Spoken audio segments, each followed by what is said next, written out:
The Diablo 4 beta has officially come to an end. The gates to hell have closed their doors for now until the release of June 6th, and in this video I'll be giving you my first impressions.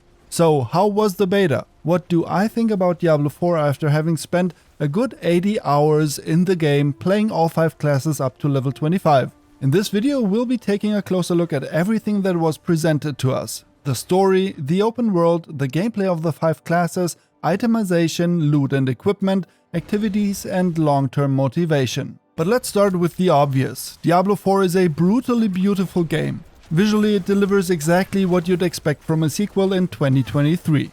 The graphics are high resolution and stunning, with meticulous attention to detail. The world is full of gore and demonic cruelty. Every corner is dripping with occultism, evil and the depths of the human soul. While the visuals and the dark tone of the game world are a very subjective topic, in my opinion, they're at least a 9 out of 10. Blizzard has hit the nail on the head here and has underlined the excellent visual design with perfectly fitting sound design. The sound of monsters exploding, skeletons collapsing or ghostly creatures being banished fit perfectly and are super satisfying. Moreover, the abilities of all the classes feel great. Whether you're summoning skeletons as a necromancer, leaping into a horde of enemies with a barbarian, transforming into a werewolf with a druid, or slicing through demons with the rogue's lightning-fast movements, it all feels fantastic and looks excellent. All the effects, explosions, earthquakes on the ground, fireballs and lightning bolts everywhere, tornadoes that cut a swath through the demons, are a feast for the eyes and ears. However, it's also fair to say that the bar was not set very high after Diablo 3's comic book style, but the return to the dark, grim tone works perfectly. So in terms of presentation, Diablo 4 is an A+. But that's just the packaging. It's all meaningless if a game that wants to sell you cosmetics and keep you playing for thousands of hours can only offer you good visuals, but the gameplay is subpar. Is Diablo 4 all show and no substance, or can the gameplay live up to the promises made by the visuals? It's a question that cannot be answered universally because you have to separate the players. Everyone has different expectations for a game of this format. Some players are here for the story, the campaign and maybe, let's call it, a little bit of endgame light. And perhaps a few seasonal activities every few months. Others really want to sink their teeth into Diablo 4 and are practically uninterested in the campaign or Diablo lore. They want to get through it as quickly as possible because the game only starts for them at the endgame. That's when everything opens up and gives us all the options for builds, the Paragon system, good loot, synergies and endgame activities. These are the people who want to be on the leaderboards, do speedruns or create hardcore characters. And then there are many players who fall between those two extremes. Players who may put a few hundred hours into the game over several years. Players who are interested in the deeper mechanics of the game but who won't be no-lifing Diablo. Diablo 4 wants and will undoubtedly dance on many weddings and will undoubtedly have a hard time satisfying everyone evenly. I at least have never experienced a game that has achieved this balancing act perfectly. But I'm sure that Diablo 4 will captivate and thrill gamers who are seeking an engaging storyline, a rich lore and an immersive game world. Even though we were only able to play Act 1 during the beta, I'm confident that Blizzard will deliver a knockout story that will absolutely blow many players away. The in-game cutscenes are masterfully created using the game engine to represent your current character and enhancing the immersion factor considerably. Blizzard knows how to tell a story and put on a great show, there's no doubt about that. If you're playing Diablo 4 for this reason, then I'm sure you'll definitely get your money's worth. Blizzard would have to make a complete U-turn to ruin Diablo 4's story after Act 1. Additionally, the introduction to loot and itemization has been designed to be simple enough for most classes, making it easy for players who are not familiar with the ARPG genre to find their way around, especially in the lower difficulty levels. I believe that the so-called Diablo 4 Lite players are well served by these principles, with an easy access to the game and enough support to get them through. However, the question remains whether Diablo 4 will have enough depth and variety to keep players engaged and happy for long periods of time. While comments on my last videos have voiced complaints about the dull loot in the beta, the shallow skill tree and poor randomized dungeons, I must say that I was pleasantly surprised to discover how much build variety was already possible with just a level 25 character. We were not even able to use half of the available skill points, 26 out of a total of 59, and yet we were already able to create a variety of very different and potent builds. And yes, the balancing was off in some areas, but it was a beta and I was amazed at what was possible at this early stage.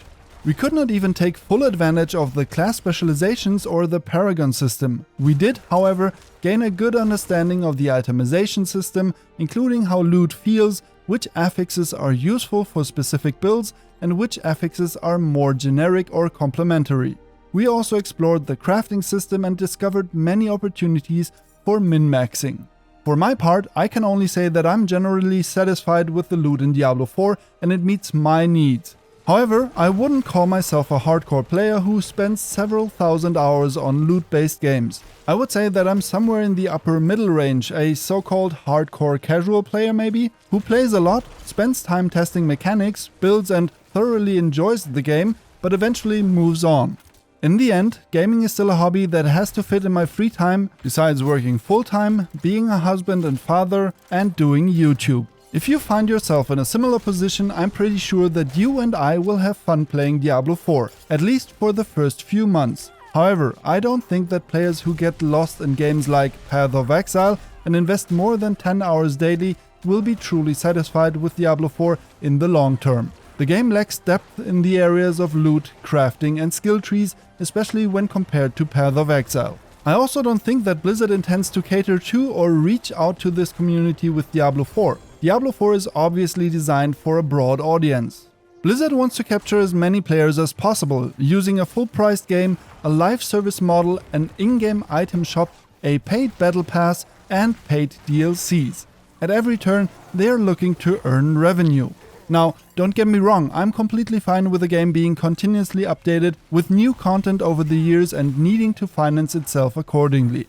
Cosmetic items in an in-game shop and even a battle pass are proven and established systems that work great in my opinion. However, they always leave a bit of a bad taste when the game isn't free to play and are particularly touchy for Blizzard, given their recent missteps with games like Diablo Immortal or Overwatch 2. Blizzard has promised that Diablo 4 will only have cosmetic items and players will not be able to purchase in-game advantages with real money. But they must first prove that their promises hold any weight. And even if they do, there's still the question of whether the in-game monetization will shift towards a pay-to-win model after the game has been on the market for a few months and has sold enough copies. This is a difficult issue as Blizzard has left a lot of scorched earth behind them with various games. We will only get a real answer to this when the game is released and in the months that follow. Moreover, the question remains as to how much substance these additional seasonal contents will have to justify a live service model. Blizzard promises new content every 3 months, but I will believe it when I see it. In a few weeks we will get more insights into the endgame of Diablo 4. A developer stream on this topic is scheduled to take place soon. To stay up to date on this and other news about Diablo 4, be sure to subscribe to the channel and hit the bell to get notified.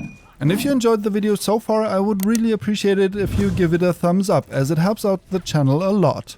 As for the beta, I can say that it served its purpose perfectly and, objectively speaking, it was probably one of the best betas I've ever played. It served as both a technical and content test for Blizzard.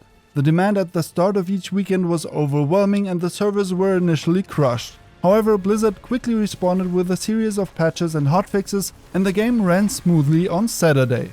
In-game I had almost no problems except for the annoying rubber banding when entering new areas, and I believe most players had the same experience. But the beta not only served its technical purpose, but was also a demo for us players. Rarely do we get such an extensive impression of a game in a beta.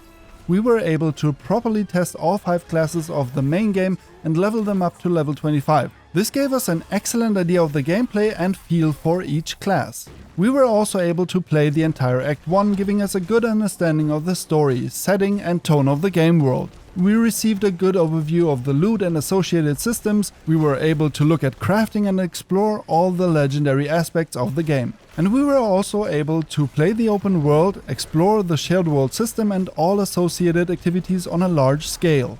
I have to say that I was very impressed with the size of this beta and would love to see such a generous portion in every beta. Blizzard really got everything right here. Let's hope they can master all the other aspects of the game as well. Then on June 6th, we will have an amazing title that will occupy many of us for hundreds, if not thousands of hours over many years to come. I'm really looking forward to it. But that's it for this video. A big thumbs up would be really appreciated, and if you've enjoyed this video, you'll probably like my last video, which is displayed right here on the screen. I wish you all an awesome day, and I'll catch you in the next one.